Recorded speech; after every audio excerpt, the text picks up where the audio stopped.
Mindminglemedia. At a bustling train station, a detective was on the hunt for a sneaky pickpocket.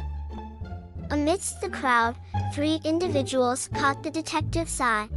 Traveler A with a suitcase and a coat. Traveler B engrossed in a newspaper with a briefcase. Traveler C sporting sunglasses and carrying a duffel bag. Tick-tock. You've got 10 seconds to crack the case before I reveal the answer. Ready, set, go.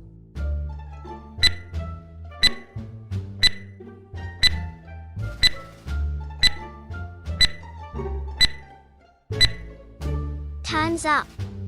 The answer to the riddle is: the pickpocket is Traveler C.